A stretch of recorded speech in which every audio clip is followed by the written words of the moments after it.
Hey everyone, and welcome to Almost Cancelled. I'm Peter, and I'm going to be talking about Legion Season 3, Episode 2. It is called Chapter 21, so full spoilers for the episode as always. Should mention these reviews for Legion are sponsored by one of our patrons, Cindy Pelagius, so thanks to her.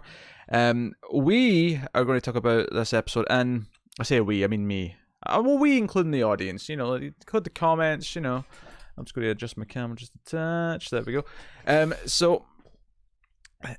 Last episode was pretty good. Last episode was a really solid opener. It was really focused. This one, I also think, was fairly focused. It definitely suffered a little bit from what some Season 2 suffered from, in that it felt like not maybe as much progressed as you would think would typically progress in an episode of TV.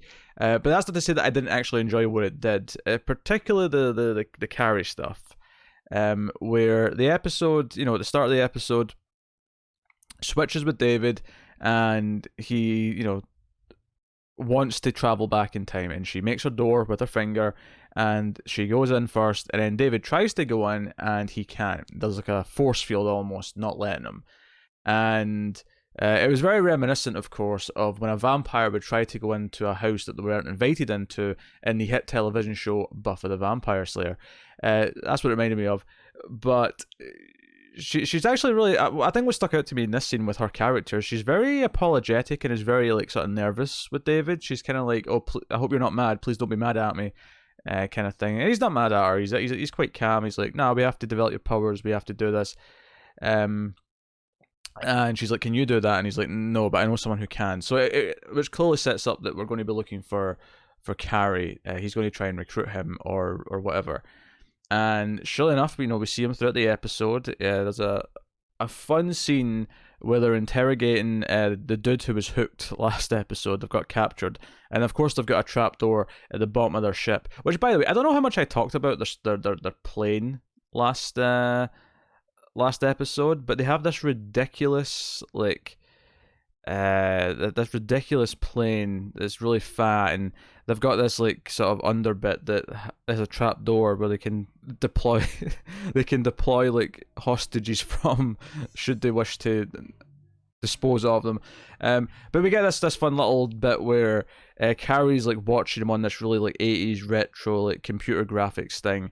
So instead of seeing him fall to his death but then parachute at the last second, because they've got a parachute built into the chair, we just see it on the little digital thing, and I was like, okay, that's a neat way of avoiding some budget concerns, I suppose. Not that the episode feels cheap in other ways, because again, we're on this big plane, and that looks fine from the outside as it can. There's a big difference from that and the actual cheap toy plane that's in the title sequence as it's going by.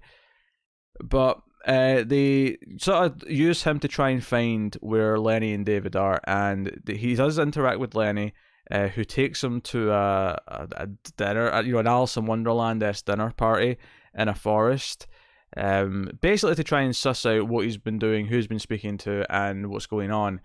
But of course, the Vision do sort of follow in. There's a great little moment in the van where Carrie and Kerry are there with Clark, and the camera's just dancing between them really quickly, because it's they're just talking to each other really fast, so the camera keeps just darting between them. Simple fun little thing. And we get a scene where it feels like all of the disciples of Lenny are going to they've all got knives and swords, and Kerry comes in with her katana and she's ready to go. Really well kind of built up little action scene seemingly, but they just drop a net on them. But she does get tackled by the guy, and the big thing of this scene though is that it's essentially a trap to lure in Carrie, because Lenny kidnaps Carrie, and that is the main point of this episode more than anything else, is for David to get his hands on Carrie. So my favourite scene of the episode, easily, is the scene where Carrie wakes up in the clock room. We saw this last episode in the house they're in that moved at the end of the last episode.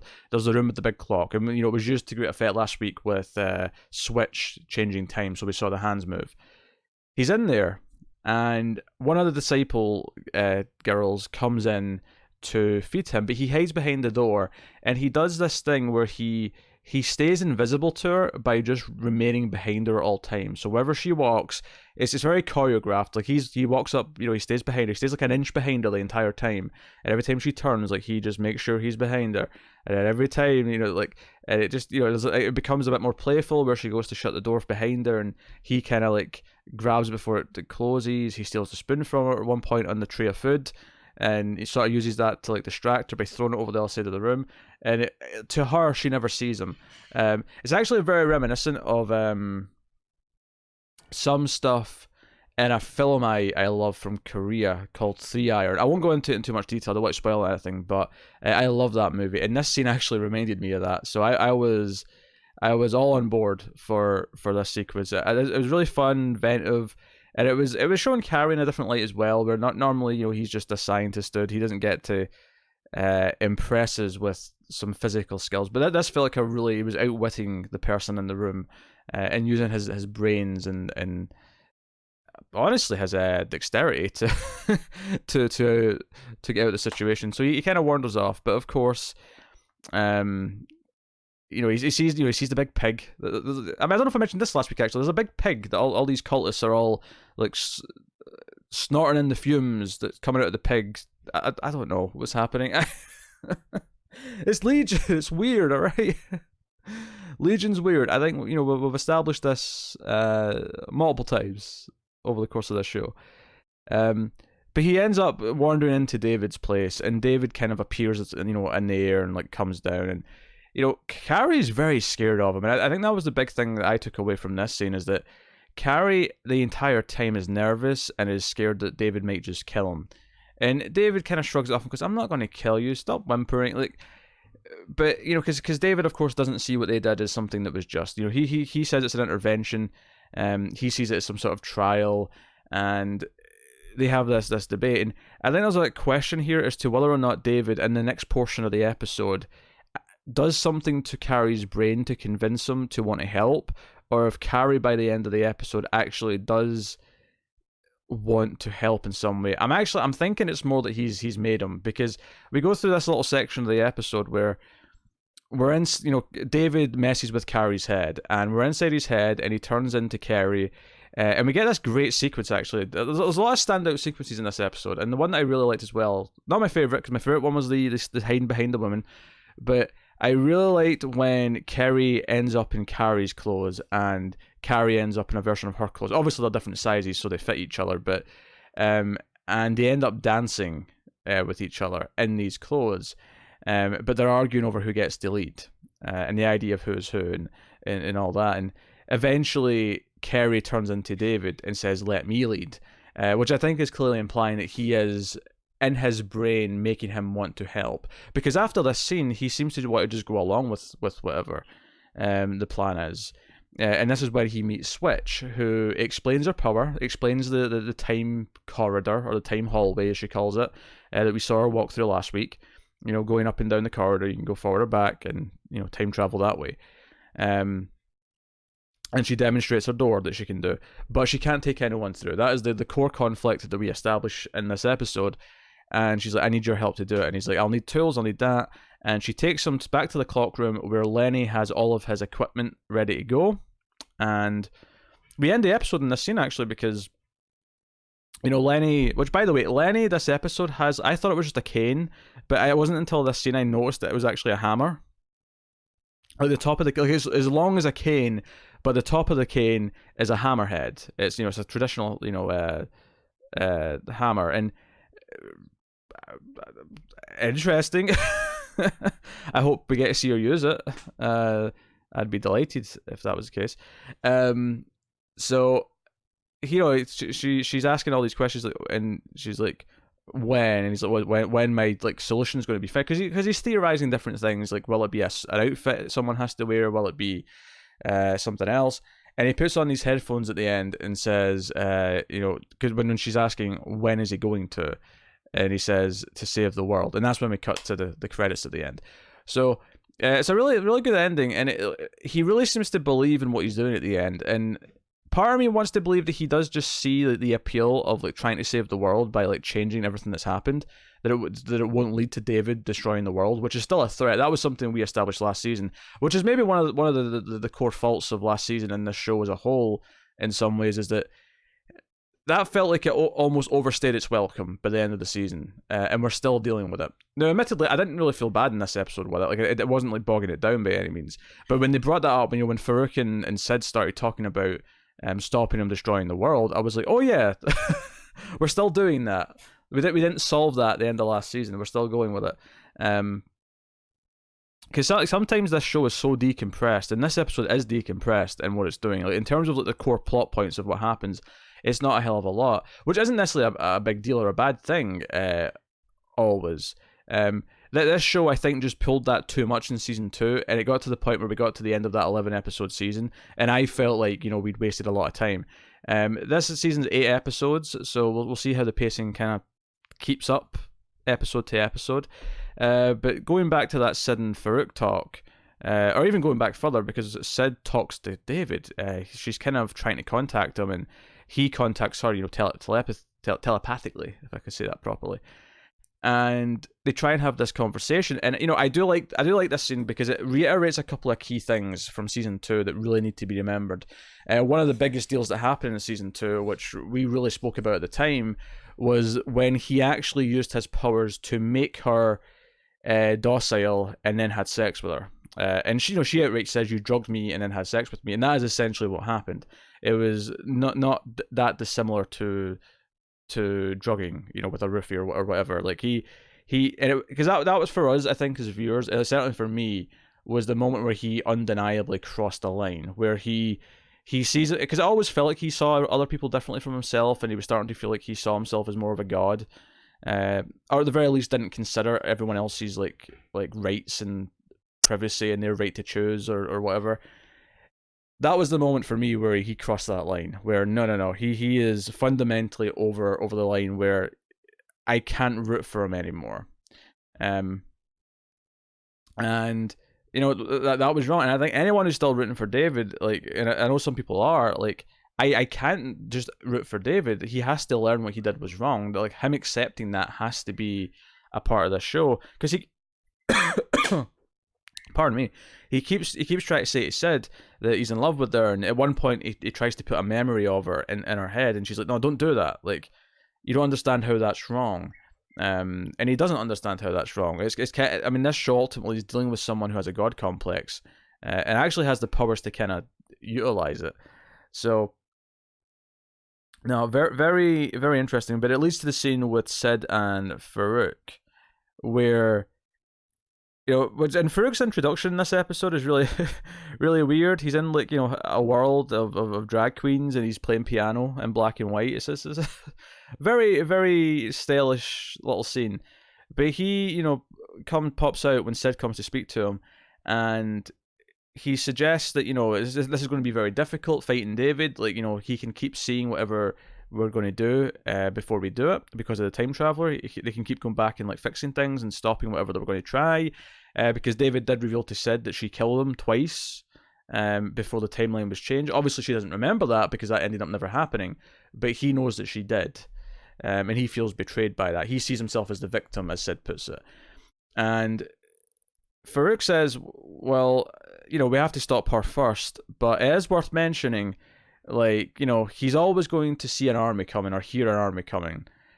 He might not see a lover coming, in that way, where, if she infiltrates under the guise of being with him again and then striking when he doesn't expect it, that could be useful. And she's like, no, I'm not going to do that. And Farouk does this thing where he kind of just shrugs and smirks and says, "What? Not even to save the world?" And she's like, "No, gross. I'm not doing that." And I wonder if this is going to come back. I wonder if this is like a plot beat. This idea of her using his feelings for her as a way to exploit, and not in a bad way, but just in a way to like deal with the problem. Will she get to a point? Will something bad happen that puts her in a place where she's willing to go down that path? And essentially manipulate him. But I think what's important here from a character perspective is that that's essentially what he does to everyone else. He manipulates everyone with his powers, and I think it's a key part of her character that she's refusing to do that. She doesn't want to stoop to doing the same thing. She doesn't want to manipulate in the way that he does. No, that's exactly the way he does it, of course, but to use that for gain. So that's a really good, strong character beat for Sid, I think. So I mean, we'll see where it goes with that. But I could see like the times getting tough, and things getting so dire that we have to. But yeah, so David's got Carrie, and they're going to be looking into that. Obviously, there's some fun little beats here or there. I love when Carrie is talking to David. Before we go into his head and David's messing with him, they do knock him out, and I love that they set up for it. You see Lenny in the background, kind of like almost like a cartoon character, like sneaking around, like almost like Scooby-Doo with the knees coming up high, kind of thing. Looking very mischievous. So that was really enjoyable. That was an enjoyable little beat. Clark interrogating the guy in the ship, also really good. I keep saying ship. I said plane. I mean, it's a plane, but it's so big and chunky that it feels more like a ship. It feels more like a spaceship, even though it's not in space. It honestly feels more like a blimp, even though it's not actually a blimp. The size of it. It feels like there should be a blimp, like a big balloon above it, but there isn't. I don't even know. I love how the all of the cronies with Lenny, all the ladies, they're all credited as Manson girls, which I think is very interesting. One of them, actually, I cracked my Buffy reference earlier, but I did actually think one of those girls looked a little bit like a young Amy Acker, who played Fred on Angel. I was getting some Amy Acker vibes from one of those girls.